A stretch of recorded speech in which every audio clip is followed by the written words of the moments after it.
శాంతి. నేను ఆత్మను, నిరాకార జ్యోతిర్బిందు స్వరూపాన్ని, శివ పరమాత్మ నా తండ్రి.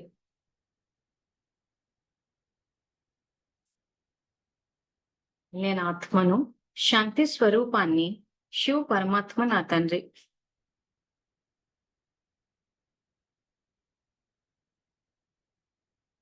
నేను ఈశ్వరీయ విద్యార్థిని, బాబా నాకు టీచర్. బాబా నాకు సద్గురువు, నేను మాస్టర్ సద్గురువును. శివ పరమాత్మ నాకు జీవిత భాగస్వామి, నేను శివ పరమాత్మకు జీవిత భాగస్వామిని. శివ పరమాత్మ నుండి బేహద్ పుత్రవాన్ భవ అనే వరదానాన్ని స్వీకరించి నేను జగన్మాతను అయ్యాను. జగన్మాత స్వరూపంలో పిల్లలందరి పాలన చేయటం నా కర్తవ్యం. జగన్మాత స్వరూపంలో పిల్లలందరికీ తండ్రి పరిచయాన్ని ఇచ్చి తండ్రి సమానంగా చేయటం నా కర్తవ్యం. సో మన ఆత్మిక స్థితిని, కర్తవ్యాన్ని గుర్తు చేసుకుంటూ, సో ఎవరైనా ఏదన్నా ప్రశ్నలు ఉన్నా కానీ, ఎవరైనా మాట్లాడాలనుకుంటే మాట్లాడొచ్చు. ప్లస్ నిన్ను అడిగిన ప్రశ్న, కర్మయోగులం అయ్యామా? ధర్మాన్ని నిన్న బాబా ఏం చెప్పారు? ధర్మాన్ని పాటిస్తే కర్మని పాటించట్లేదు, కర్మని చేస్తే ధర్మాన్ని పాటించట్లేదు అంటున్నారు. అంటే రెండు కంబైన్డ్ స్వరూపంలో రావట్లేదు అంటున్నారు. సో దీనికి సంబంధించి ఎవరైనా ఆలోచించారా? ఏమైనా చెప్పదలుచుకుంటే చెప్పొచ్చు.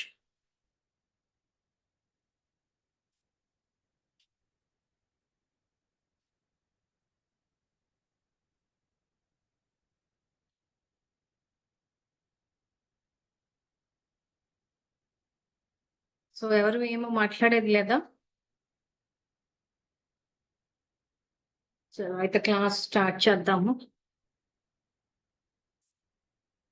So class 18th April 1982, page number 376, 376.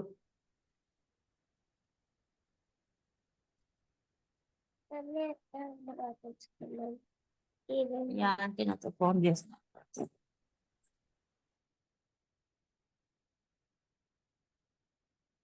So okay, so నేను ఎంతవరకు చెప్పుకున్నామంటే, సమయం ఉపయోగిస్తున్నారు, శక్తిని కూడా ఉపయోగిస్తున్నారు.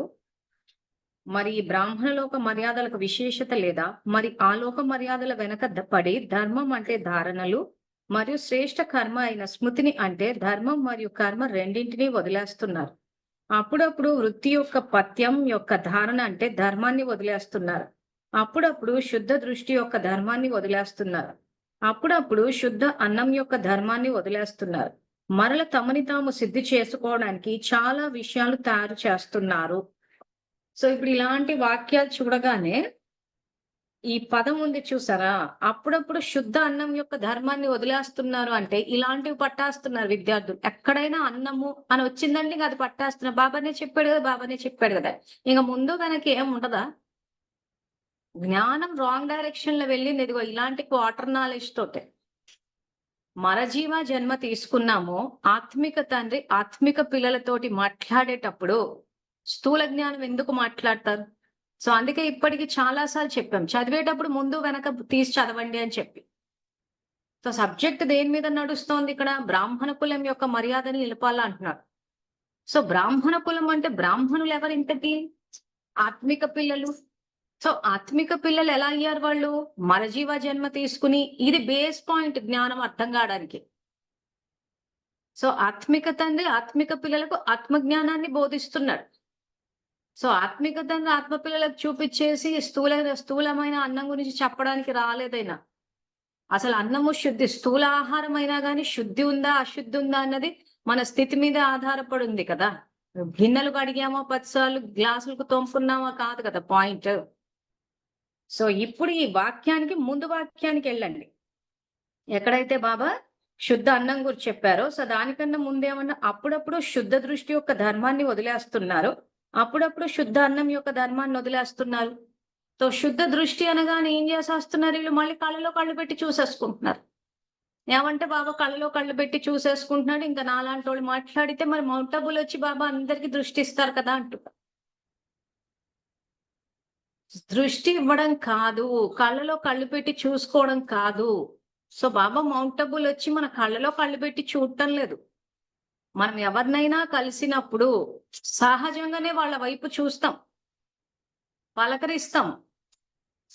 సో చూసి అంటే ఐ కాంటాక్ట్, ఆ చూసి పలకరింపు అన్నది మర్యాదల్లో భాగం అది. అంతేగాని దృష్టి ఇవ్వడం కాదు. ఇప్పుడు మనం ఎవరినైనా కలుస్తున్నాము అని అంటే వెళ్ళి దృష్టి ఇస్తాం ఏంటి? మామూలుగా చూస్తాము, పలకరిస్తాము. సో బాబా వచ్చారు, అందరినీ చూశారు అంతే తప్పితే అక్కడ దృష్టి అన్నది ఏమీ లేదక్కడ. ఆత్మిక దృష్టి పూర్తి పదం. సో ప్రతీది స్థూలానికి తెచ్చేసారు మన మధురమైన పిల్లలు కాబట్టి ప్రతిదానికి కళ్ళలో కళ్ళు పెట్టి చూసేసుకోవడమే. అసలు మేము ఎప్పుడైనా ఎక్కడన్నా బట్టీలకు వెళ్ళినప్పుడు చూడాలి. ట్రైన్ కి టైం అవుతూ ఉంటది. వీళ్ళు టోలీలు అని చెప్పించి కళ్ళలో కళ్ళేసుకుని చూస్తూ ఉంటారు. అసలు అది నిలబడాలో తెలియదు, వెళ్ళిపోవాలో తెలియదు నాకు. ఎంతసేపు చూడాలో తెలీదు. అందులో బ్యాంక్ లో పొద్దున్న నుంచి సాయంత్రం దాకా కంప్యూటర్లు చూసి చూసి చూసి కళ్ళు టైర్డ్ అయిపోయి ఉంటాయి. ఆ టైర్డ్ అయిపోయిన తర్వాత వచ్చేసి సెంటర్ కూర్చుంటే వీళ్ళు ఆ సెంటర్ ఎక్కేళ్ళకి అవి ఏమి ఉండవు కాబట్టి కళ్ళు అలా నిలబెట్టేసి చూస్తూ ఉంటారు. నాకేమో అయ్యేది కాదు. సో ఆ కొత్తలో ఎలా అనిపించేదంటే ఏమో అలా చూడకపోతే తప్పేమో అంటే అట్లా నేను చేయలేకపోతే నాకు తెలుసు. మేము ఏంటంటే పొద్దంతా బ్యాంక్ లో కంప్యూటరే చూస్తూ ఉంటాము. ఆ ఫోక్ అదే ఉంటది కాబట్టి టైర్డ్నెస్ ఉంటది మాకు. వీళ్ళకి అవేమి ఉండవు కాబట్టి అలా కళ్ళ గుడ్లు నిలబెట్టేసి చూస్తూ ఉంటారు అందరూ. అలా నిలబెట్టి చూడడం అంటే అది సాధ్యమా అనిపించేది. సో అందరూ అలా ఆ కళ్ళ గుడ్లు అవి ఏవైతే ఉంటాయో అవి నిలబెట్టేయడం, అలా చూడడం అన్నమాట. అది ఏమిటి అసలు ఏమంటే దృష్టి ఇస్తాం అంటున్నారు. ఏమంటే మాలో యోగ శక్తి ఉంది. ఆ యోగ శక్తిని ఇస్తున్నాం మీకు అంటున్నారు. మరి ఏది మార్పు? ఓ సెంటర్ అక్కయ్యని అడిగితే అదే చెప్పింది. కొత్తలో అడిగితే మాలో ఉన్న యోగ శక్తిని ఇస్తున్నాం మీకు దృష్టి ద్వారా అన్నాడు. మరి ఏది సృష్టి మారలేదే? సో ఇలాంటివి మాట్లాడితే ఇంక మనుషులకి జూమ్ క్లాసెస్ అటెండ్ కాకండి అంటారు. ఎందుకంటే ప్రతిదీ స్థూలానికి వెళ్ళిపోయింది. సో అందులో ఇదొకటి. సో ఆ కళ్ళ ఫోకస్ చేసినప్పుడు కూడా ఈ సంకల్పాలు పంపడము, చేయడం ఇవన్నీ ఇంకొక రచ్చ దృష్టి. సో ఇక్కడ ఏమంటున్నాడు? శుద్ధ దృష్టి అంటే బాబా దృష్టిలో ఆయన అర్థం ప్రకారము ఆత్మిక దృష్టి, ఆత్మిక సోదర భావము. సో ఆత్మాన్న స్థితిలో అందరం ఒక తండ్రి పిల్లలం కాబట్టి ఎవరిని చూసినా వీళ్ళు బ్రహ్మవంశీయులు ఆయన ఆల్రెడీ సంకల్పాలు ఇచ్చేశాడు కదా మనకు. వీలాదిలో రాజవంశీయులు, ప్రస్తుతం బ్రహ్మవంశీయులు, మాస్టర్ సర్వశక్తివంతులు అని చెప్పేసి. ఇది ఆత్మిక దృష్టి. మనం అలా చూడకుండా ఎవరిని చూసినా వీళ్ళు బ్రహ్మవంశీయులని గాని, దివ్యాత్మలని గాని, నేను శ్రేష్ఠాత్మ, వీళ్ళు శ్రేష్ఠ బాబా యొక్క శ్రేష్ఠాత్మలన్న ఈ శుద్ధ దృష్టితోటి చూడకుండా మేము బాబా పిల్లలము, వీళ్ళు బాబా పిల్లలు కాదు, మేము పవిత్రులము, వీళ్ళు అపవిత్రులు అంటే ఏంటక్కడ? దృష్టి శుద్ధిగా లేదు. అసలు ఆత్మాన్న స్వధర్మాన్ని చూసిన తర్వాత నేను పవిత్రము, నువ్వు అపవిత్రము అన్న పాయింటే రాదు. కానీ అది బాగా డామినేట్ అయిపోయింది బ్రహ్మకుమారిస్ లో. ఏమంటే మేము పవిత్రము, గృహస్థు అపవిత్రం. ఒప్పేసుకున్నారు కూడా గృహస్థ విషయాన్ని. వాళ్ళు అలా చెప్పడము లేటు, వీళ్ళు ముందే ఒప్పేసుకున్నారు. గృహస్థులో ఉంటే మేము అపవిత్రులం అయిపోయామని చెప్పేసి. సో ఇక్కడ అదే చెప్తున్నాడు ఆయన. యాక్చువల్గా ఏంటంటే ధర్మము కర్మాన్ని రెండు వదిలేస్తున్నారంటే ధర్మం ఏం చెప్తోంది ఈరోజు? ఎవరిని చూసినా బ్రహ్మవంశీయులుగా చూడమని చెప్తోంది. ఎందుకంటే అందరూ ఒక తండ్రి పిల్లలే. కానీ ఇక్కడ ఏం చేస్తున్నారు? కర్మలు ఆచరించేటప్పుడు వీళ్ళు బాబా పిల్లలు కాదు అంటున్నారు. అంటే ఏంటి? కర్మలోకి వచ్చారు అని ధర్మాన్ని వదిలేశారు. లేదా అంతా బాబా పిల్లలే అంటున్నారు. ధర్మంలోకి వచ్చారు, మళ్ళీ కర్మలోకి వచ్చేసరికి ఏమైపోయింది? స్నేహం ఉండదు, సంయోగం ఉండదు, మళ్ళీ అదే బానిసత్వం. సో ధర్మం విషయానికి వచ్చేసరికి అంత బాబా పిల్లలు అంటున్నారు, కర్మ విషయానికి వచ్చేసరికి బానిసత్వం వచ్చింది. మరి అంత బాబా పిల్లలు అనేసి ధర్మం చెప్పినప్పుడు కర్మలో సమానత్వం రావాలి కదా. సో మీకు ఆ ఎగ్జాంపుల్స్ అర్థమవుతున్నాయా? ఎక్కడ ధర్మాన్ని కర్మాన్ని మీరు విడదీసేశారు అంటున్నారు.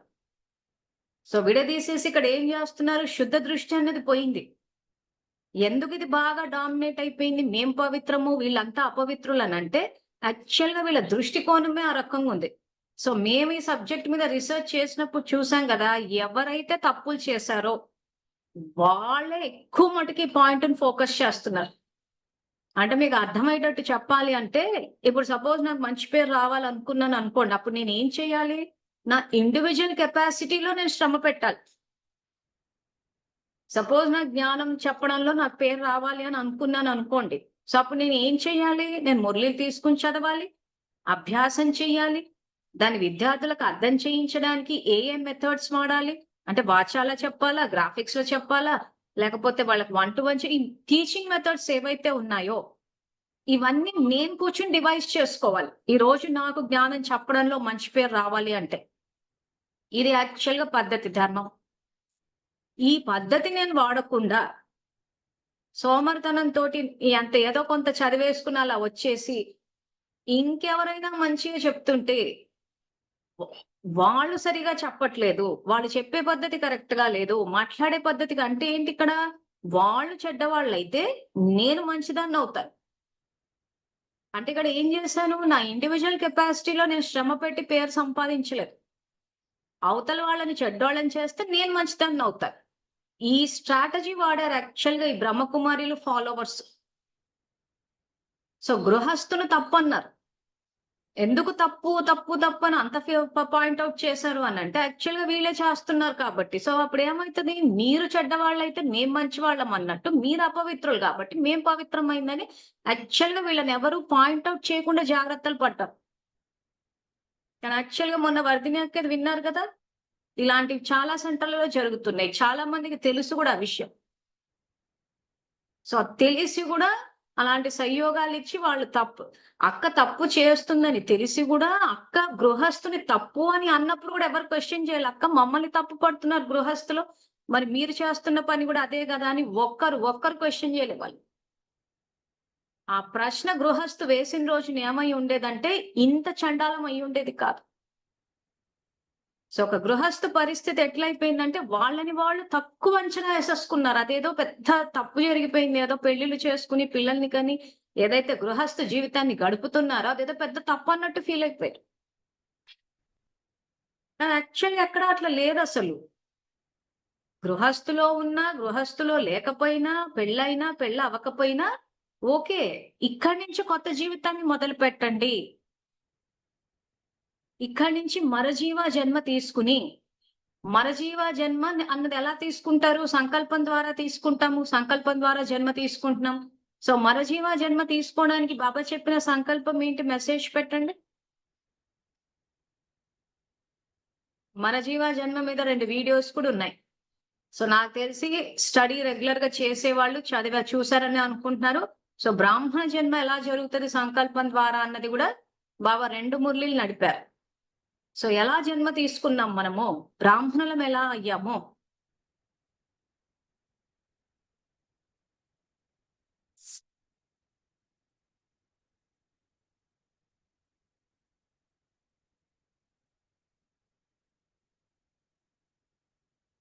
చలో వెరీ నైస్. వచ్చేవే ఫస్ట్ ఆన్సర్స్ అన్ని రైట్ వచ్చేస్తున్నాయి. కరెక్టే. నేను శ్రేష్ఠ బ్రాహ్మణాత్మను.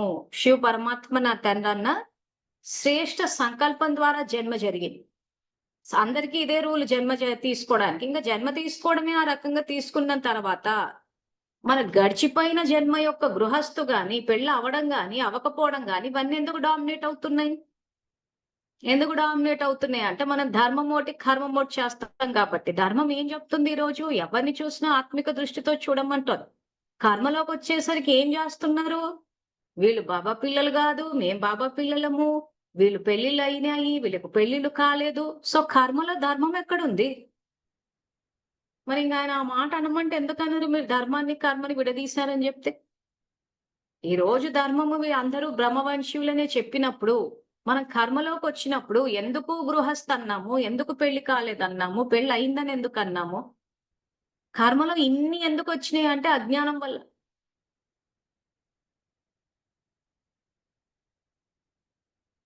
ఎందుకు? చదువుకోలేదు కాబట్టి.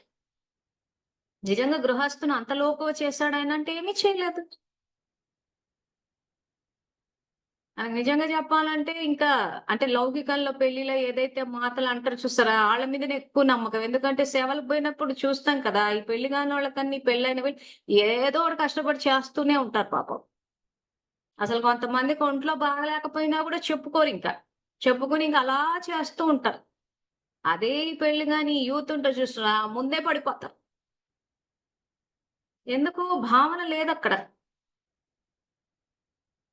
అసత్యమైన సేవదారులు కాదు. సేవలు తీసేసుకోవడమే ఇంకా.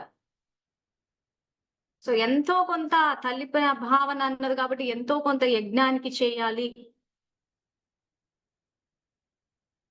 అన్న భావన ఎక్కువగా కనిపిస్తూ ఉంటది మాతలు. సో కాబట్టి ఎక్కడ కూడా ఆయన కన్యలని చెప్పి మాతలన్న పదాలు మీకు మురళిలో కనిపిస్తాయి. అది సంబోధన పరంగా వాడాడాయన. ఒక కన్య వన్య బ్రాహ్మణులతో సమానం అంటే అంత సేవ చేస్తేనే ఫుల్ మార్క్స్ వేస్తాడు. ఒక కన్య తనని తనని చూసుకోవడమే కష్టమైపోయింది. అందరి మీద ఆధారపడిపోతుంది అని అంటే ఇంకా మార్కులు కాదు కదా మైనస్ లోకి తీసుకొస్తాడు. కానీ అదే ఒక మాత మళ్ళీ చేసేటప్పుడు గృహస్థు బాధ్యతల్ని నిర్వర్తిస్తూ కూడా మళ్ళీ సేవలు చేశారంటే అక్కడ వాళ్ళకి మార్కులు వేస్తారు. సో మనిషి ఒక్కొక్కరికి ఒక ఎవరికి ఏ శ్రీమతం పెట్టారని చెప్పడం కోసం ఆ సంబోధన వచ్చింది. సో వీళ్ళు ఏం చేశారంటే బాబా చెప్పారు ఒక కన్య బంధ బ్రాహ్మణతో సమానం అంటే బాబా కన్యలు కావాలి. ఎందుకంటే ఆ మురళి తీసి ఎవరు చదవలేదు కాబట్టి. కానీ యాక్చువల్ గా మురళిలో అది చెప్పాడు. సో ఎవరి శ్రీమతాలు వాళ్ళకు ఉన్నాయి కాబట్టి అది పాటిస్తే వందేస్తాడు. సో కాబట్టి సెంటర్లో ఉన్నామా ఇంట్లో ఉన్నామా అన్నది కాదు పాయింట్. త్యాగం మరియు భాగ్యం మురళి చదివితే మీకు తెలుస్తుంది. ఇప్పుడు ఎలాగో టాపిక్ వచ్చింది కాబట్టి ఇంకా నేనే చెప్తాను. ఇవన్నీ ఎందుకు చెప్తున్నా అంటే ముఖ్యంగా గృహస్థులు ఉన్న వాళ్ళు మిమ్మల్ని మీరు తక్కువ అంచనా వేసుకోవడానికి లేదు. బాబా మీకు పూర్తి అవకాశాలు ఇచ్చారు. ఇంకా నాకు తెలిసి మీరైతేనే ఇంకా బాగా చేయగలరు. సో మీరు ఏ పుస్తకం అయితే మీ ఎదురుగా పెట్టారో దాన్ని వెనక్కి తిప్పండి. తిప్పి 356 పేజీకి రండి. మీరు ఏ పుస్తకం అయితే మీ ఎదురుగా ఉందో ఇప్పుడు మీరు 376 పేజ్ లో ఉన్నారు కదా, వెనక్కి రండి. 356 356 పేజీలో 7వ లైన్ కి రండి. వచ్చారా అందరూ?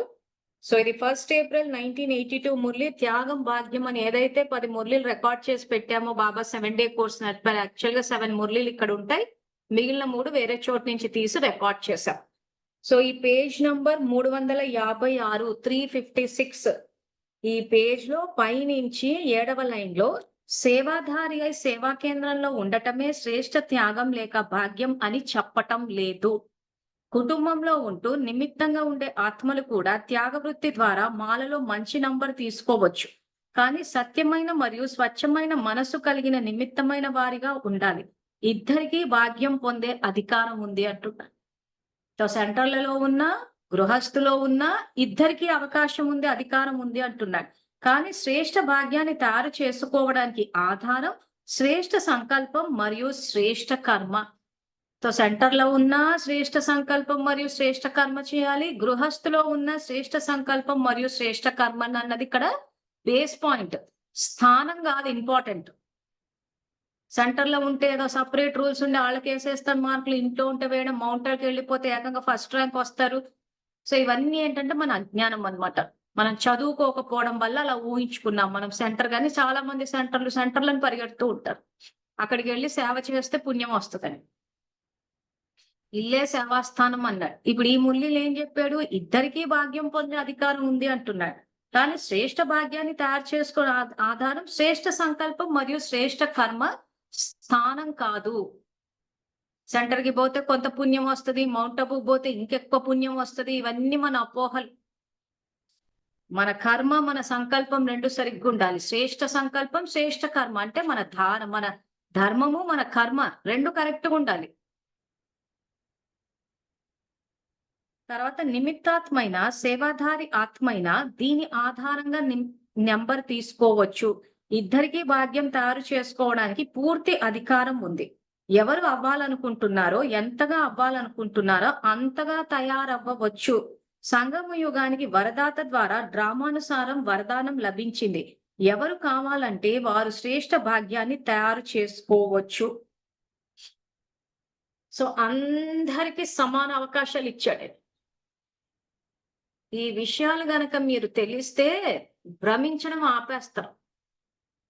తెలుసుకోకపోవడం వల్ల ఏమైపోయిందంటే సెంటర్కి వెళ్తే పుణ్యం వస్తుంది, మౌంట్ అబుకి వెళ్తే అయితే ఇంకా పీక్స్ లోకి వెళ్ళిపోతుంది పుణ్యము అని వెళ్ళిపోయి అక్కడ కూర్చుని చేస్తుంది. స్వపరివర్తన జరిగిందా? విశ్వ పరివర్తన జరిగిందా? నిస్సహాయులకు సహాయం చేశామా? నిర్భాగ్యుల భాగ్యాన్ని తయారు చేశామా? నిర్బలులకు బలాన్ని ఇచ్చామా? ఈ పారామీటర్స్ ఫిట్ అయినాయా చూసుకోవాలి. ఇది అయితే పుణ్యం ఇస్తా అంటున్నాడు ఆయన. ఊరికే మనం వెళ్ళిపోయి అక్క సోమర్తనాన్ని పెంచేసి అక్క ఆస్తులు పోగేస్తే కాదు. సో క్లారిటీ వచ్చింది అనుకుంటున్నాను. సో ఇప్పుడు మళ్ళీ మన ఒరిజినల్ మురళికి రండి, పేజ్ నంబర్ 376. సో ధర్మాన్ని కర్మాన్ని ఏ రకంగా మనం విడదీసి కర్మలు ఆచరిస్తున్నామో చెప్పుకుంటున్నాం ఇప్పుడు మనము. సో అప్పుడప్పుడు శుద్ధ దృష్టి యొక్క ధర్మాన్ని వదిలేస్తున్నారు, అప్పుడప్పుడు శుద్ధ అన్నం యొక్క ధర్మాన్ని వదిలేస్తున్నారు. అంటే శుద్ధ దృష్టి గురించి ఆల్రెడీ చెప్పాను. ఇప్పుడు శుద్ధ అన్నం విషయానికి వచ్చేసరికి ఇక్కడ బాబా పెట్టే అన్నము శ్రేష్ఠ సంకల్పాల భోజనము. ఆ పదం ఈ మురళిలో లేదు, వేరే మురళిలో ఉంది. సో మధురమైన పిల్లలు ఎలా మాట్లాడుతుంటే ఎక్కడ రాస్తుంది అక్కడ సంకల్పాలని అంటే పాఠాలు చదివేటప్పుడు అన్ని చదవాలి. ఒక మురళి పట్టేసుకుని ఇంకా అదే పెట్టేసుకుని అండర్లైన్ చేసి నాకు ఫోటోలు పెట్టేసి బాబా చెప్పాడు కదా అని అంటే బాబా మొత్తము సబ్జెక్టే చెప్పాడు. ఒక మురళి చెప్పలేదు, ఒక వాక్యం చెప్పలేదు. సో కాబట్టి సబ్జెక్ట్ అండర్స్టాండ్ చేసుకునేటప్పుడు దీనికి పైన దృష్టి అన్న పదాన్ని కూడా వాడు. అసలు ఏం చెప్పుకుంటూ వస్తున్నాడు ఆయన ఇక్కడ? లోక కుల మర్యాదలు ఏంటి, ఈశ్వరీయ మర్యాదలు ఏంటి అని చెప్తున్నాడు. సబ్జెక్టే ఈశ్వరీయ మర్యాదలు అయినప్పుడు సో ఈశ్వరీయ మర్యాదల్లో దృష్టి అనంటే ఏంటి? ఆత్మిక దృష్టి. శుద్ధ అన్నం అంటే ఏంటి? సంకల్పాల భోజనము. సో ఆ రకంగా అర్థం చేసుకుంటామా? మొత్తం మురళి అంతా పక్కన పెట్టేసి బాబా శుద్ధ అన్నం తిన్నాడు, వాళ్ళ చేతి వంట తినొద్దన్నాడు, వీళ్ళ చేతి వంట తినొద్దని అంటే ఇప్పుడు టాపిక్ వద్దాం మళ్ళీ. ఇప్పుడు ఇందాక ఏదైతే వర్ణక్క మొన్న చెప్పిందో ఇప్పుడు ఆ శ్రీలతక్క ఏం పని చేస్తుందో చూస్తున్నారంటే ఒక రకంగా ఆడపిల్లల్ని ట్రాప్ చేసి వ్యభిచారం చేయించడం. ఇప్పుడు శ్రీలతక్క చేతి వంట తింటే పవిత్రం అయిపోతారా అందరు? అవరు కదా. సో ఎక్కడెక్కడ ఇలాంటి తప్పులు జరుగుతూ ఉన్నాయో అక్కడక్కడ అంతా కూర్చుని తినేసి మేము పవిత్రం అయిపోయాను అంటున్నారు. అసలు తెలిసి చేస్తున్నారు, అది పెద్ద ఆశ్చర్యకరమైన విషయం. సరే ఏదో తెలియలేదు అనుకుంటే సదా తెలియకపోయినా తెలుసుకోవాల్సిన బాధ్యత మనకుంది. తెలియకపోయినా బాబా ఎలాగో సూచనలు ఇస్తాడు. ఇచ్చినా కానీ ఇప్పటి వరకు కూడా ఇంకా పవిత్రత అది అని చెప్పేసి మాట్లాడేటప్పుడు ఈ రకంగా చెడు పనులు చేసేవాళ్ళు ఇటు ఆ పక్క శుద్ర పూజలు, ఇంకో పక్కన చూస్తే వ్యభిచారము, ఇంకో పక్కన నిరక్షరాస్యత, ఇంకో పక్క సాంఘిక దురాచారాలు, వీటన్నిటికీ పునాదేసి బుర్రంతా అసలు తమో ప్రధానతతోటి నిండిపోయి ఉంటే ఆ చేతి వంట తింటే పవిత్రం అవుతారా? అందుకే ఇంతవరకు బాబా సృష్టి మారలేదంటాడు. సో ఇక్కడ ఏంటి ఇంపార్టెంట్ అంటున్నాడు? శ్రేష్ఠ సంకల్పాలు మరియు శ్రేష్ఠ కర్మలు అంటున్నాడు. సో మీరు ఏది ఆచరించినా కానీ ధర్మాన్ని కర్మని రెండు కంబైన్డ్ చేసి చెయ్యాలంటున్నారు. ఇది యాక్చువల్ మెయిన్ పాయింట్. ఈ పాయింట్ వదిలేసి అక్క చేతి వంట తింటే పవిత్రం అయిపోతారు అంటున్నారు. ఎందుకు పెట్టారు ఆ రూల్ వాళ్ళు మీకు? మేము మా చేతి వంట తింటే మీరు పవిత్రం అవుతారంటే మిమ్మల్ని మీ కుటుంబాల నుంచి కట్ చేసేయడానికి. ఇప్పుడు ఇందాక ఏదైతే నేను ఆ 356 పేజ్ లో చెప్పానో సెంటర్ లో ఉన్నా గృహస్థులో ఉన్నా అందరికీ భాగ్యాన్ని ఇచ్చాడంటే గృహస్థులు ఉండమని అంటున్నాడు కదా. వచ్చి సెంటర్లోనే చెయ్యండి అని అనట్లేదు కదా. ఎక్కడున్నా ఆయన ఇస్తా అని చెప్తున్నాడు. ఇట్లాంటివి చాలా ఉన్నాయి వాక్యాలు, నేను చూపించగలను. సో ఈ రివైజ్డ్ కోర్స్ ముల్లీలు ఎందుకు వాళ్ళు బయటికి రాకుండా జాగ్రత్తలు పడ్డారు అని అంటే ఇలాంటి విషయాలు బయటకు వచ్చేస్తాయి. ఇలాంటి విషయాలు బయటకు వచ్చిన రోజున ఏమవుతుందంటే గృహస్థు ఇంట్లోనే ఉండి సేవలు చేస్తానంటాడు. సో నిజంగా చెప్పాలంటే సెంటర్కి వెళ్ళి సేవలు చేయడంలో తప్పు లేదు, కానీ అక్కడ సేవలు జరిగితే తప్పకుండా చేస్తాం. ఎక్కడ సేవలు జరిగినా యాక్చువల్ గా బాబా పిలవాల్సిన అవసరం లేదు, సొంత మన ఇంటి పని అనుకొని వెళ్ళిపోం. యజ్ఞ సేవ అన్న తర్వాత అందరి బాధ్యత ఉంది. అసలు సేవలే జరగనప్పుడు మనం పోయి చేసేది ఏముంది అక్కడ? సో అందుకే నిన్న క్లాస్ లో కూడా చెప్పాను, ఈ రకంగా జరిగిందంటే ఆయన యథార్థంగా తెలుసుకోకపోవడం వల్లనే, మూఢభక్తి వల్ల ఆయన పేరు మీద ఏం చెప్పినా నడిచిపోతుంది. సో ఆ తర్వాత వర్ధిని అక్కయ్య చెప్పేటప్పుడు ఇంకో పాయింట్ కూడా, బాబా పేరు మీద నడుస్తున్నందుకు బాధ అనిపించింది అని అంటే, బాబా పేరు మీద నడిపిస్తున్నారు అని అంటే ఎందుకు నడిపిస్తున్నారంటే, ఆయన పేరు వాడినప్పుడు ఏమైతదంటే, ఈ మూఢభక్తులు ఎవరైతే ఉంటారో, సత్యమైన భక్తులు అంటే ఇంకేమీ తెలియదు అనమాట, తెలుసుకోరు కూడా. అంటే ఆయన గురించి కూడా ఏదైనా తెలుసు, వీళ్ళని మోసం చేయడం ఈజీ అవుతుంది. యాక్చువల్ గా ఆడపిల్లల్ని మామూలుగా ఏ రకంగా మోసం చేస్తారంటే, మనం సినిమాల్లో చూసినట్టు ఫిజికల్ గా లిఫ్ట్ చేసి కిడ్నాప్ చేసేసి, లేదా చిన్న పిల్లలైతే మనం టీవీలో చూస్తూ ఉంటాం కదా, వాళ్ళకి చాక్లెట్లు ఇప్పించేసి మాయ మాటలు చెప్పేసి కిడ్నాప్ చేసి తీసుకెళ్లిపోతారు. సో తల్లిదండ్రులకు తెలిసిపోతుంది పిల్లలు కిడ్నాప్ అయిపోయారనగా వెంటనే తల్లిదండ్రులు వెళ్ళిపోతారు. తర్వాత పోలీస్ కంప్లైంట్ ఇచ్చేస్తారు. పిల్లలు మిస్సింగ్ అని చెప్తే నానా హంగామా రచ్చరభస అయిపోతుంది పిల్లల్ని ఆ రకంగా కిడ్నాప్ చేస్తే.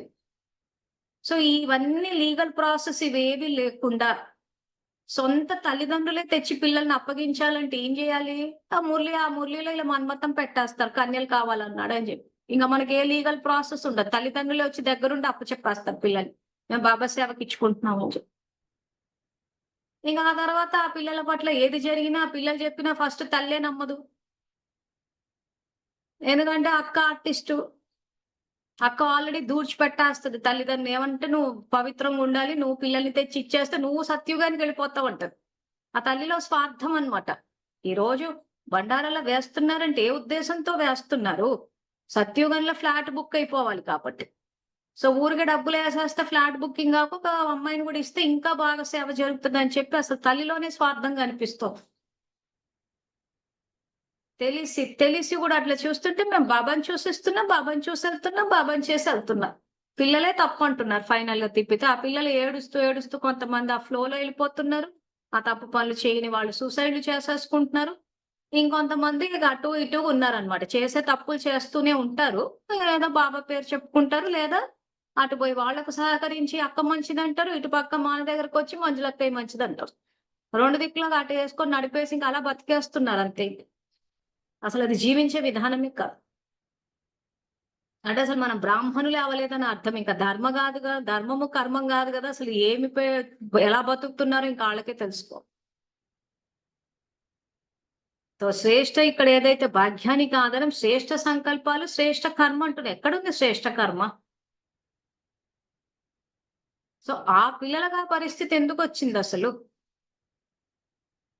ఈ రోజు ఏ ఆడపిల్లలైతే పోయి ఆ రకంగా బలైపోతున్నారో, ఆ పిల్లలే ఎందుకు వెళ్ళారు అక్కడికి? వాళ్ళకే ఆ పరిస్థితి ఎందుకు వచ్చింది? సో ఎవరైనా ఆలోచించి చెప్పగలరా? ఎందుకంటే పూర్తిగా బ్రహ్మకుమారులు కూడా తప్పు పట్టడానికి లేదు. కర్మ ఫిలాసఫీ వేసుకుని చూస్తే ఇదిగో నేను సెట్టింగ్స్ పెట్టాను. ఎందుకు ఆ పరిస్థితి వస్తుంది ఎవరైనా చెప్పగలరా?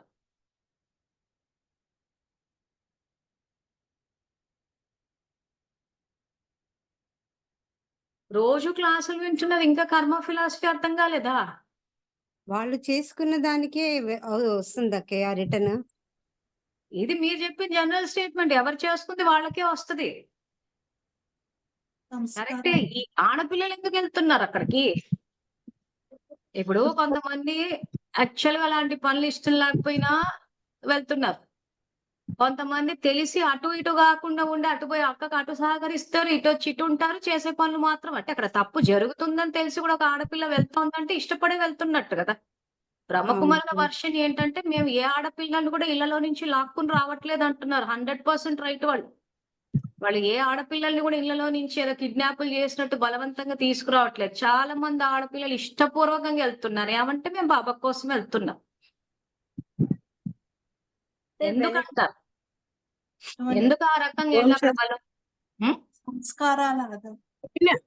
పోయిన కల్పంలో వాళ్ళు ఇలా తప్పు చేసే వాళ్ళకి సహాయం చేసి ఉంటారు. అది ఇప్పుడు సంగమంలో రికార్డింగ్ నడుస్తోంది. ఈ సంగమంలో రికార్డింగ్ అక్కడ బేస్. అక్క వ్యభిచారం చేసేటప్పుడు వీళ్ళు సహకరిస్తున్నారు ఈ యుగంలో. ఈ యుగంలో సహకరించినప్పుడు ఏమైతది? మళ్ళీ అక్కలు గృహాలు ఓపెన్ చేసినప్పుడు అక్కడికే వెళ్తారు వీళ్ళు. చేసి వీళ్ళు ఎంతో మందిని దింపుతారు. ఎందుకంటే అక్కను పొగుడుతూ ఉంటారు కాబట్టి. అక్కని పొగిడేసరికి ఏమైపోతుంది, ఏమో నిజమే మంచిదేమో అనుకుని ఎంతో మంది నమ్ముతారు వీళ్ళ మాటలు విని. సో వాళ్ళు బాబా కనెక్ట్ అయి ఉండరు. ఉండనప్పుడు ఏమైపోతది, మోసపోతారు. ఆ పాపపు ఖాతా జమ అయినప్పుడు ఏమైతది, పోయి బలవుతారు అంతే. అందుకే మాయ దోషి కాదంటాడు ఆయన. మాయ దోషి కాదు, ఎవరు నిర్దోషులు కాదు అంటాడు. కాలచక్రాన్ని వెనక్కి తిప్పి చూస్తే ఈజీగా తెలిసిపోతుంది. ఇప్పుడు సంగమంలో మనం ఏ పురుషార్థం అయితే చేస్తున్నామో అది రికార్డింగ్ లోకి వస్తుంది. అక్క వ్యభిచారం నడిపిస్తుంటే సహకరిస్తున్నారు చాలా మంది. మళ్ళీ మాకేం తెలియదు అంటున్నారు. కొన్ని సంవత్సరాల క్రితం ఒక అక్కయ్యతో మాట్లాడి సెంటర్ అక్కయ్యతో గొడవ అయిందని చెప్పి ఫోన్ చేసింది. ఫోన్ చేసి అప్పుడు చెప్తుంది ఆవిడ ఈ పనులు చేస్తుంది. 10 ఏళ్ల నుంచి తెలియదా అంటే తెలుసు అంటుంది. సో 10 ఏళ్ల నుంచి అక్క పని చేస్తుందని తెలుసు, వీళ్ళు సహకరిస్తూ పోయారు. ఇప్పుడు ఎక్కడో డబ్బుల దగ్గర తేడా వచ్చేసరికి వేరుపడ్డారు. ఇప్పుడు ఆ విషయాలు బయటికి చెప్తారు. అంటే నువ్వు 10 ఏళ్ళు వ్యభిచారానికి సహకరించినట్టే కదా. మరి అట్లాంటప్పుడు ఏ భాగ్యాన్ని రచించుకున్నాం మనం? ఇప్పుడు చెన్నై ఎగ్జాంపుల్ తీసుకుంటే అక్క అక్కడ కూర్చుని పూజలు చేస్తా ఉంది, శుద్ధ పూజలు. వాటికి సహకరించేస్తున్నారు. మళ్ళీ శుద్ధ పూజల్లాగా మేము బాబాని చూసి వెళ్తున్నాం, బాబాని చూసి వెళ్తామంటే బాబా నమ్ముతాడా? అసలు బాబాని చూస్తే ఎక్కడైతే అధర్మం ఉందో అక్కడికి వెళ్ళాలనిపిస్తుందా మరి? సో అక్కడ అధర్మం నడుస్తుందని తెలిసి కూడా వీళ్ళు వెళుతున్నారు అని అంటే ఏమనుకోవాలి మనము? వీళ్ళ స్వప్రయోజనాలు వీళ్ళకున్నాయని అర్థం, వీళ్ళ లక్ష్యాలు వీళ్ళకున్నాయని అర్థం. లేకపోతే వీళ్ళు ఏ సమాధానం అయితే ఇస్తున్నారో మేము బాబాని చూసి వెళ్తున్నాం అని చెప్పి బాబాని చూస్తే ఎట్టి పరిస్థితుల్లో అధర్మం అన్నది నచ్చదు. ఎక్కడైతే ఆయన శ్రీమతానికి వ్యతిరేకంగా జరుగుతున్నాయో ఆ శ్రీమతానికి వ్యతిరేకంగా జరిగే స్థానాల్లో అడుగు పెట్టాలనిపిస్తుంది అసలు. సో ఇవన్నీ ఏంటంటే వీళ్ళు వాళ్ళని మోసం చేసుకోవడం కూడా కాదు, అన్ని తెలిసే చేస్తున్నారు. ఎవరైతే ఈ స్టేట్మెంట్ ఇస్తున్నారో బాబాని చూసి వెళ్తున్నాము, మేము సగటునని చూసి వెళ్తున్నాం అని చెప్పి తెలిసే చేస్తున్నారు. అమాయకులన్నీ లేదు. అమాయకులైతే చెప్పాను కదా, ఇప్పటికి నిజం తెలిసిందంటే వెంటనే మారిపోయి బాబా సేవల్లో ఇన్వాల్వ్ అయిపోతారు. సమస్య అంతి నంగనాచులతోటే వస్తుంది. అన్ని తెలిసే ఉంటాయి, తెలియనట్టు మేము బాబా కోసం వెళ్తున్నాం, బాబా దీనికోసం సంఘటన కోసం వెళ్తున్నాం. కంటెదురుగా తప్పు జరుగుతుంటే సంయోగం ఇచ్చుకుంటూ ఉంటారు. మరి ఇంకా అలాంటప్పుడు ఇలాంటి భాగ్యాలు రమ్మంటే రావా? సో ఆ యుగాలు వచ్చినప్పుడు అలాంటి గృహాలు ఓపెన్ చేసినప్పుడు మళ్ళీ వెళ్ళి వాళ్ళకి సహకరిస్తారు. సహకరించినప్పుడు పాపం జమవుతుంది, ఆ లెక్కాచారం అంతా ఇప్పుడు తీరుతుంది. సో అంటే బాబా స్వర్గాన్ని రచించుకోమంటే నరకాన్ని రచించుకుంటున్నారు. ప్లస్ ఆ వచ్చేటప్పుడు కూడా అలాంటి తల్లిదండ్రులే వస్తారు, ఏమి తెలుసుకోరనమాట. సో ఇవేవి తెలుసుకోకుండా వాళ్ళు కూడా ఏం చేసేసారంటే మొత్తము బయటి ప్రపంచాన్ని కట్ చేసేసారు. ఇలాంటిదే శుద్ధ అన్నము, శుద్ధ దృష్టి, ఇట్లాంటి పాయింట్ల అర్థాలు తీసేసి కుటుంబంతోటి, బంధువులతోటి, స్నేహితులతోటి కట్ చేసేసారు. న్యూస్ పేపర్స్ చదవద్దని చెప్పారు, యూట్యూబ్ చూడొద్దని చెప్పారు. అసలు పూర్తిగా బయటి ప్రపంచం నుంచి కట్ ఆఫ్ చేసి పెట్టేశారు. సో వీళ్ళు చేసే మోసాలు ఏవి తెలియకుండా పోయింది కాబట్టి మోసపోతారు. తెలుసుకోవాల్సిన బాధ్యత ఉంది అక్కడ. లేని ఇలాగే జరిగిపోతుంటది. మళ్ళీ మేము అమాయకులం అని అంటే మాత్రము ఇంకా చట్టం తన పంతం చేసుకొని పోతూనే ఉంటుంది అంతే. తర్వాత నెక్స్ట్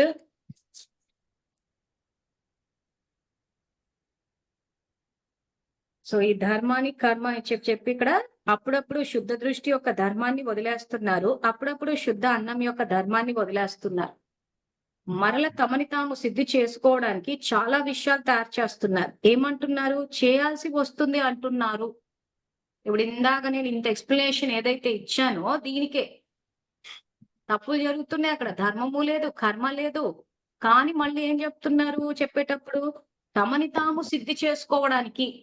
తమని తాము సిద్ధి చేసుకోవడం అంటే చేసే తప్పులన్నీ చేసేసి అధర్మానికి సంయోగం ఇచ్చేసి మేమే రైట్ అని చెప్పుకోవడానికి ఏం చెప్తున్నారంట? చేయాల్సి వస్తుంది అంటున్నారు. కొద్ది బలహీనత సదాకాలికంగా కర్మని ధర్మాన్ని వదిలేసే విధంగా చేస్తుంది. ఎవరైతే ధర్మాన్ని మరియు కర్మని వదిలేస్తారో వారిని లౌకిక కులంలో కూడా ఏమని భావిస్తారు తెలుసు కదా? ఇక్కడ కూడా ఇది సాధారణ కులం యొక్క ధర్మం మరియు కర్మ కాదు. సో లౌకికంగా ఏం చేస్తారు? ఎవరైనా ధర్మాన్ని వదిలేస్తే కుల కలంకితులు అంటారు. అంటే కులానికి చెడ్డ పేరు తెచ్చారు, కులభ్రష్టులు అంటారు లౌకికంలో. సో ఇక్కడ కూడా అదే అంటున్నాడు ఆయన. ఇక్కడ కూడా ఇది సాధారణ కులం యొక్క ధర్మం మరియు కర్మ కాదు. బ్రాహ్మణ కులం అంటే ఉన్నతోన్నతమైన పిలక వంటి కులం. కనుక ఏ లోకం యొక్క మరియు ఏ కులం యొక్క గౌరవాన్ని కాపాడాలి? మరియు కొద్దిమంది చాలా చాలా మంచి విషయాలు వినిపిస్తున్నారు. నాకైతే కోరిక లేదు కానీ వారిని సంతోష పెట్టడానికి చేశాను అంటున్నారు. సో ఎవరిని సంతోష పెట్టడానికి? కుటుంబ సభ్యులే అవ్వచ్చు, సెంటర్కి వెళ్తే అక్కే కావచ్చు. సో వీళ్ళని సంతోష పెట్టడానికి నాకైతే కోరిక లేదు కానీ వారిని సంతోష పెట్టడానికి చేశాను అంటే దాని అర్థం ఏంటి? నంగనాచులని అర్థం. తర్వాత అక్కడ తప్పులు జరిగితే మాకు తెలియదు, మేమంతా అమాయకులము, తెలీదు కాదు అనడానికి ఇంకా మైనస్లు ఉన్నామంటే శుద్ధపోసలం మేమంతా. సో అందుకే ఇక్కడ ఏమంటున్నా, నాకైతే కోరిక లేదు కానీ వారిని సంతోష పెట్టడానికి చేశాను అంటారు. అజ్ఞాని ఆత్మలు ఎప్పుడైనా సదా సంతోషంగా ఉండగలరా చెప్పండి అంటూ. సో వాళ్ళు తప్పులు చేసుకుంటూ వాళ్ళకు వీళ్ళు సంయోగం ఇచ్చేసి వాళ్ళని సంతోష పెట్టానని అంటున్నారు మీరు. అజ్ఞాని ఆత్మలు ఎప్పుడైనా సదా సంతోషంగా ఉండగలరా చెప్పండి అంటూ. ఈ విధంగా అప్పుడప్పుడు మీతో సంతోషంగా అప్పుడప్పుడు కోపగించుకునే వారి కోసం మీ యొక్క ధర్మాన్ని మరియు శ్రేష్ఠ కర్మని వదిలేస్తున్నారు. చాలా సందర్భాలు అక్క ఫోన్ చేస్తే అమ్మో అక్కకు పోకపోతే అక్కకు కోపం వస్తుందేమో అని చెప్పేసి వెళ్ళిపోతా ఉంటారు వీళ్ళు. అదే మాట అంటున్నాడు ఇక్కడ బాబా కూడా. ఏం చేస్తున్నారు? ఈ విధంగా అప్పుడప్పుడు మీతో సంతోషంగా అప్పుడప్పుడు కోపగించుకునే వారి కోసం మీ యొక్క ధర్మాన్ని మరియు శ్రేష్ఠ కర్మను వదిలేస్తున్నారు. వదిలేసి ధర్మంలో లేనిది, బ్రాహ్మణ ప్రపంచంలోని లేని విషయాలని చేస్తున్నారు.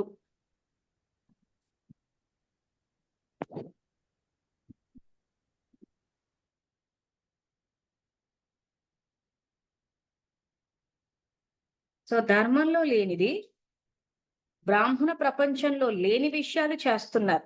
అల్పకాలిక ఆత్మలను సంతోషం చేశారు కానీ సర్వజ్ఞుడైన బాబా యొక్క ఆజ్ఞను ఉల్లంఘన చేశారు కదా. కనుక మీరు పొందినదేమిటి, పోగొట్టుకున్నదేమిటి? సో ధర్మంలో లేనిది, బ్రాహ్మణ ప్రపంచంలో లేని విషయాలు చేస్తున్నారు. సో ఉదాహరణకి ఇవే చేతబళ్ళు, ఇదే వ్యభిచారము, ట్రాక్ చేయడము. సో ఇవన్నీ ఏంటి? అసలు బ్రాహ్మణ ప్రపంచంలో లేని విషయాలు అంటున్నాడు. ధర్మంలోనే లేదు అసలు. ఎందుకు లేవు ఇవన్నీ? ధర్మం ఏం చెప్తోంది ఈ రోజు? అందరూ ఆత్మిక పిల్లలుగా చూసి నేను శ్రేష్ఠాత్మ, వీళ్ళు శ్రేష్ఠాత్మలని చెప్పి బ్రాహ్మణులైన వాళ్ళు ఈ రోజు ధర్మాన్ని తెలుసుకుని, జ్ఞాన యోగాలని తెలుసుకుని అందరికి దుఃఖం నుండి ముక్తి, జీవన్ముక్తి ఇవ్వాలి. అంతేగాని అందరినీ తీసుకెళ్లేసి నరకంలో పడేయడం కాదు. సో ఇక్కడ మన కర్తవ్యమే విశ్వ పరివర్తన, ముక్తి, జీవన్ముక్తిని ఇవ్వడం. సో అందరికి దుఃఖం నుండి ముక్తిని ఇస్తామా, లేకపోతే అందరినీ దుఃఖంలోకి తీసుకొచ్చేస్తామా? సో బ్రాహ్మణులు అంటే చదివించి అందరినీ ఉన్నతి వైపు తీసుకెళ్ళాలి. పురుషార్థంలో దెబ్బ కొట్టేసి పతనం వైపు తీసుకెళ్లిపోయి పడేయడం కాదు ఇక్కడ. పడిపోయిన తర్వాత కూడా లేచేటప్పుడు ఏం చేస్తున్నారంటే, నేను మళ్ళీ ఇంకొకసారి ఎక్స్ప్లెయిన్ చేస్తున్నాను, అందరూ ఒకసారి చెక్ చేసుకోండి. ఎందుకంటే ఇప్పటికీ మేము చూస్తున్నా, మాట్లాడుతున్నా, ఫోన్లు చేసే చూస్తే ఇప్పుడు ఏం చేస్తున్నారు? సపోజ్ మెట్లు ఎక్కుతున్నాం అనుకోండి, ఒక డెస్టినేషన్ చేరడానికి స్టార్ట్ చేసాం. ఫస్ట్ మెట్టు నుంచి చేసి ఒక 10 మెట్లు ఎక్కాం అనుకుందాం. 10వ మెట్టు దగ్గర మనం జారి కింద పడిపోయాం అనుకోండి, ఎక్కడికి వచ్చాము? మొదటి మెట్టుకు వచ్చాం. మొదటి మెట్టుకు వచ్చిన తర్వాత కింద పడ్డ తర్వాత లేవడానికి టైం పడుతుంది. ఆ తర్వాత ఎక్కడ దెబ్బలు తగిలే చూసుకుని దులుపుకుని మళ్ళీ మనం మొదటి మెట్టు నుంచి స్టార్ట్ చేస్తున్నాం. ఎందుకంటే పడిపోయి మొదటి మెట్టుకు వచ్చాం. సో ఈ మొదటి మెట్టు నుంచి వచ్చి మళ్ళీ 10వ మెట్టు దగ్గరకు వచ్చాము అంటే మనం ఎక్కడున్నాము? ఎక్కడ మొదలయ్యామో అక్కడే ఉన్నాం, ముందుకు వెళ్ళలేదు. పురుషార్థంలో కూడా అదే జరుగుతోంది. అందరూ పురుషార్థం స్టార్ట్ చేసి 10వ మెట్టు నుంచి, అంటే ఒక స్టేజ్ నుండే మన భక్తి స్టార్ట్ అయినప్పుడు కింద పడ్డారు అందరూ.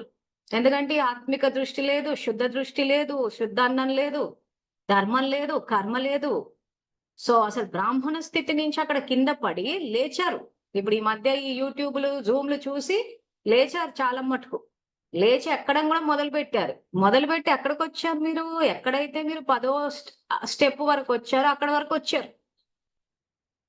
కానీ ఇక్కడ ఏమైంది? మీరు కింద పడి లేచి ఈ పురుషార్థం చేసే స్థితికి వచ్చారు కాబట్టి మీకు ఏమనిపిస్తుంది అంటే మేము పురుషార్థం బాగా చేసామంటున్నారు.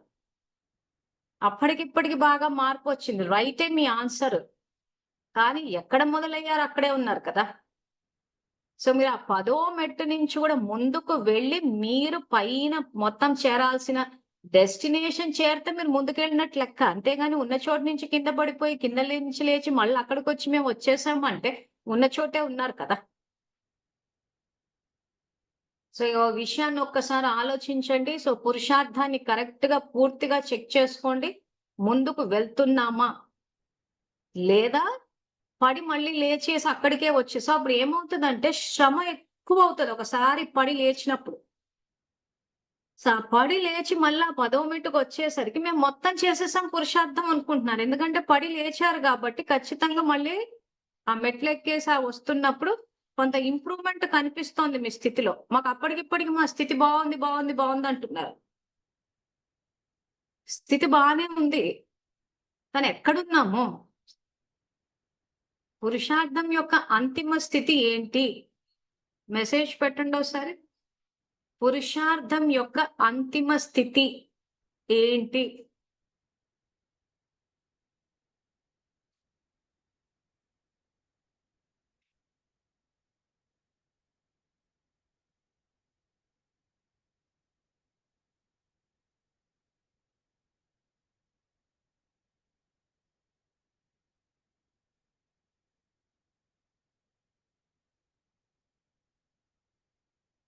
సో పురుషార్థం యొక్క అంతిమ స్థితి ఫరిష్తా స్థితి.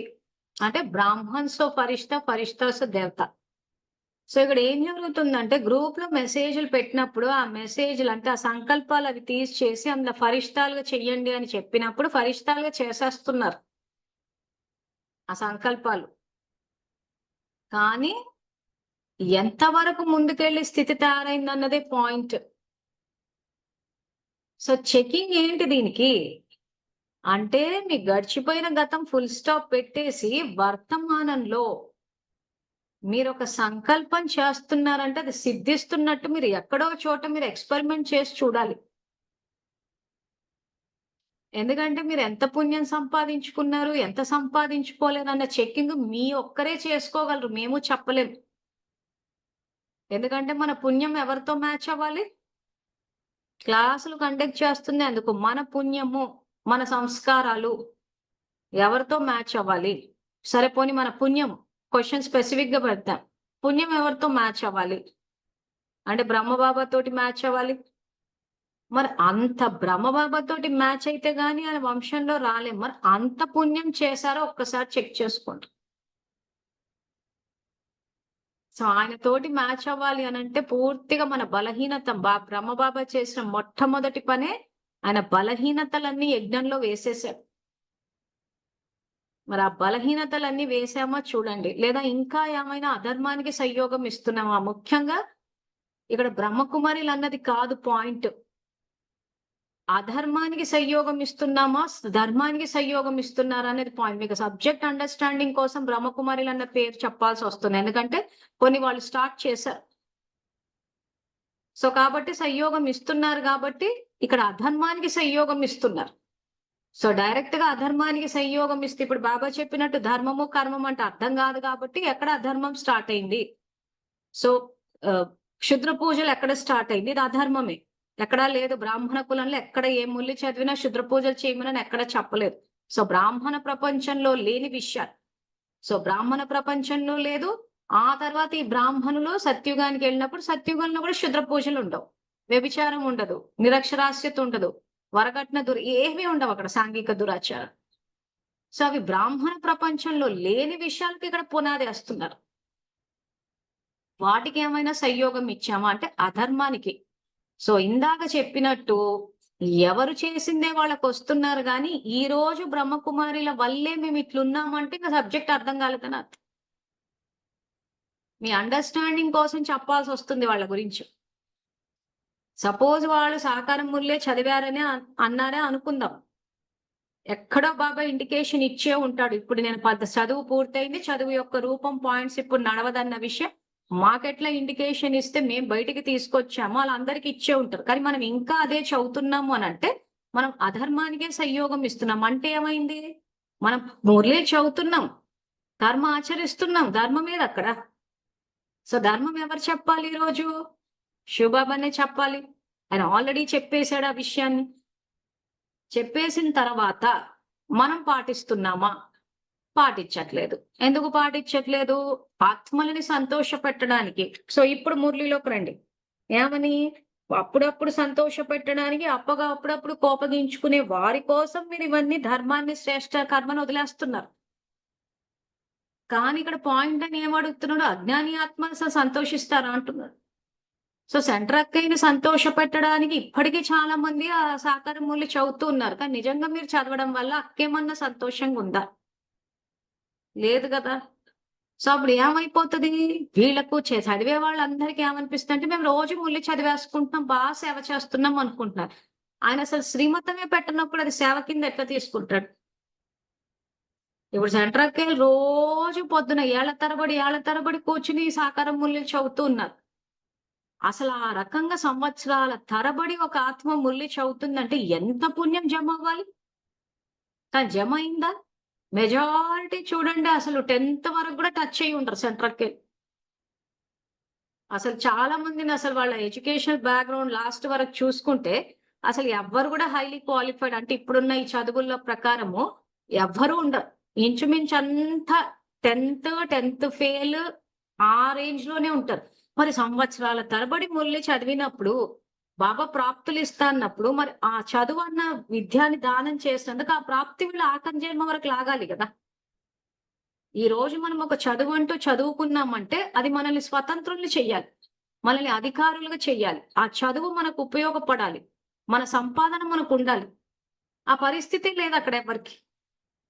అంటే ఏమి విద్య జ్ఞానాన్ని దానం చేసినట్టు? బాబా లెక్కన లేనట్టే. సో కాబట్టి ఇక్కడ ధర్మాన్ని కర్మని కలిపి చేస్తున్నామా లేదా ఆత్మల్ని సంతోష పెట్టడానికి? ఎందుకంటే ఈ రోజు మేము రివైజ్డ్ కోర్స్ మురళి చదివితే అక్కకు కోపం వచ్చేస్తుంది. అదే బాబా మురళిలో చెప్తున్నాడు, వాళ్ళని అప్పుడప్పుడు సంతోష పెట్టడానికి, అప్పుడప్పుడు కోపగించుకునే వారి కోసం మీ యొక్క ధర్మాన్ని మరియు శ్రేష్ట కర్మను వదిలేస్తున్నారు.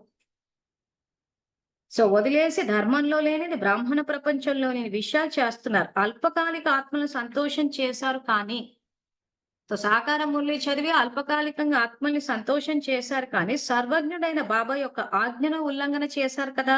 కనుక మీరు పొందింది ఏమిటి, పోగొట్టుకున్నది ఏంటి? సో పొందింది ఏముంది? ఏమీ లేదు. పోగొట్టుకున్నది ఏంటి ఇక్కడ? ఏదైతే మనము జ్ఞానం చెప్తూ పోయామో, జ్ఞానానికి ప్రతిఫలంగా ప్రాప్తులు రావాలనో అన్నిటినీ పోగొట్టుకున్నారు. సో ఆయన శ్రీమతాన్ని ఉల్లంఘిస్తే ఆయన శ్రేష్ట ప్రాప్తులు ఏవైతున్నాయో ఆ ప్రాప్తులు ఇవ్వడు. సో మనం ఎవరి కేటగిరీలోకి వెళ్ళిపోతాము? ఆజ్ఞను ఉల్లంఘించే వాళ్ళు. సో ఎవరైతే ఆజ్ఞలు ఉల్లంఘించే వాళ్ళు ఉంటారో వాళ్ళంతా ప్రాప్తులు పోగొట్టుకుని ఆ తర్వాత సత్యత లేదు కాబట్టి సత్యుగాని కూడా వస్తారా లేదా అన్నదే డౌట్. ఇంకా ఆ తర్వాత నుంచి వచ్చి అంతిమ జన్మ వరకు వచ్చేసరికి కూడా ఏమైపోతుందంటే వీళ్ళకంటూ ఆ చదువు గాని, ఆ తర్వాత సొంతగా అధిక బ్రతకడం గాని, స్వేచ్ఛ గాని, సో ఇవి చాలా మటుకు ప్రాప్తులు ఉండవు. అంటే ఇక్కడ చేసిన ఒక తప్పుకు ఒక కల్పానికి దెబ్బ కొట్టి పడేసింది. సో అందుకే ఏం చేస్తున్నాడు ఆయన? 5000 సంవత్సరానికి ఒకసారి వచ్చి సరిదిద్దుకోండి అంటున్నాడు అందరినీ. అయిపోయిందేదో అయిపోయింది, చలో పడ్డాము, మళ్ళీ తిరిగి లేచాము. సో మళ్ళీ తిరిగి ఎక్కడున్నామో అక్కడి వరకే కాకుండా ఇంకొంచెం ఎక్కువ శ్రమ పెట్టాల్సి వస్తది. ఆ ఇంకొంచెం ఆ ఎక్స్ట్రా శ్రమ ఏదైతే ఉందో నేను గమనించినంత మటుకు చాలా మందిలో కనిపించట్లేదు. చాలా చాలా తక్కువ, వేళ్ల మీద లెక్క పెట్టవచ్చు. ఎందుకంటే కింద నుంచి పడి లేచి పురుషార్థం చేసి అక్కడికి అయిపోయింది అనుకుంటున్నారు. ఎక్స్ట్రా ఎఫర్ట్ అన్నది ఎక్కడా కనిపించట్లేదు. వాచాసేవ విషయానికే తీసుకుంటే ఇప్పటికి కూడా ఎక్కువ మంది రాలేకపోతున్నారు. అంటే ఇంకా ఎక్కడో భయం అన్నది ఉంది, ఇంకా ఎక్కడో ఆలోచిస్తున్నారు, ఇంకా ఎక్కడో మేము చెప్పలేకపోతున్నాం అంటున్నారు, రావట్లేదు అంటున్నారు. ఈ రకంగా మీరు మీ ఆలోచనలతోటి మీ జీవితంలో విఘ్నాలు వేసుకుంటూ పోతే పూర్తిగా లేచి డెస్టినేషన్ ఎప్పుడు చేరతారు? ఈ రోజు చిన్న చిన్న హోంవర్క్స్ ఇచ్చినప్పుడే చేయలేకపోతున్నాము, మన బుద్ధిని అక్కడ వాడి ఏదన్నా ప్రయత్నం అన్నది చేయలేకపోతున్నాం అంటే అక్కడ సంకల్ప శక్తి బలహీనంగా ఉన్నట్టే కదా. మరి అటువంటి బలహీన స్థితిలో మీరు సంకల్పాలు చేసి విశ్వ పరివర్తన చేసి మనసా సేవ అంటే సంకల్పాలకు శక్తి ఉంటుందా? ఆలోచించండి ఒకసారి. సో కాబట్టి ఎవరైనా ఈ కల్పంలో పూర్తిగా భాగ్యాన్ని తిరిగి రాయాలని అనుకుంటే మాత్రం మనసా సేవ వాచ పూర్తిగా బ్రహ్మబాబా స్టాండర్డ్స్ కి వచ్చేటట్టు చేయాలి. ఈ మురళి ఏదైతుందో ఇంకా దీన్ని 100% పాటించాలి. ఇంకా మళ్ళీ ఇంక ఈ రోజు నుంచి మనము సాకులు చెప్తూ పోయాము, వాళ్ళు ఇలా అంటారు, వీళ్ళు ఇలా అంటారు, అక్కది తప్పు, ఈ అక్క అట్లా చేసిందంటే కాదు. మాయ దోషి కాదు, ఎవరు నిర్దోషులు కాదు. మీరేదైతే రచించుకున్నారో అదే మీకు వస్తుంది. మీరు చేయకుండా ఏది రాదు. ఒకవేళ అక్క వైపు నుంచి ఏదైనా నెగటివిటీ వచ్చినా కానీ మధ్యలో బాబా ఉన్నప్పుడు ఏ నెగటివిటీ అక్క వైపు నుంచి వచ్చేది మనకు టచ్ అవ్వదు. మనం బాబాని పక్కన జరుపుతున్నాం కాబట్టి ఆ నెగటివిటీ వచ్చి పట్టుకుంటాం. అసలు ఎందుకు ఆయన పక్కన జరుపుతున్నాము? ఎందుకంటే ఆయన పట్ల గౌరవం లేకపోవడం వల్ల. ఇప్పుడు కొన్ని సందర్భాల్లో ఏమైపోతుందంటే చూసేసి ఇప్పుడు అక్క వచ్చేట్లు అన్నందుకే నాకు తెలియక చేసాం అంటే బాబా ఏం చేస్తున్నాడు మరి? ఇండికేషన్స్ ఇవ్వట్లేదా? వాళ్ళు ఆడపిల్లల్ని ఇచ్చే నీకు ఏవేవో కలుపుతున్నారు అని అంటే నువ్వు బాబా స్మృతిలో ఉండి తింటే దేని ప్రభావం పడదు కదా. భక్తిలో మీరాబాయి ఎగ్జాంపుల్ చూపించారు. మీరాబాయికి విషం కల్పిస్తే అది అమృతం అయిపోయింది అన్నాడు. ఎందుకు? పాండురంగ స్వామిని తలుచుకుంది కాబట్టి. ఈ రోజు మీ దృష్టిలో బాబా అని ఉంటే ఏ విష ప్రయోగం జరగదు. ఆ ప్రభావాలు పడుతున్నాయంటే మీరు బాబా స్మృతిలో ఊరికి ఆ పాటలు వేసుకొని అందుకే పాటలు వేసి పెట్టేసింది. ఎందుకంటే వీళ్ళు ఎక్కడైనా కనెక్ట్ అయిపోతే అక్కడ అన్ని ప్రభావాలు బుర్రలు పనిచేయడం మొదలెట్టేస్తాయని. సో పాటలు వేసి పెట్టేశారు, తిండిని దెబ్బ కొట్టేశారు, నిద్రను దెబ్బ కొట్టేశారు. ఇవన్నీ వీళ్ళు కొట్టించేసుకున్నా చేశారంటే కారణం ఏంటంటే బాబాని పక్కన జరపడం. బాబాని పక్కన జరపడం అంటే వీళ్ళు ఆ నోట్లో బాబాని వేసుకొని తిరిగి మేము బాబాతోటే ఉన్నాము, మేము అటెన్షన్ పెట్టుకుంటున్నాం ఇవన్నీ అంటారు కానీ అంతా ఉట్టిదే.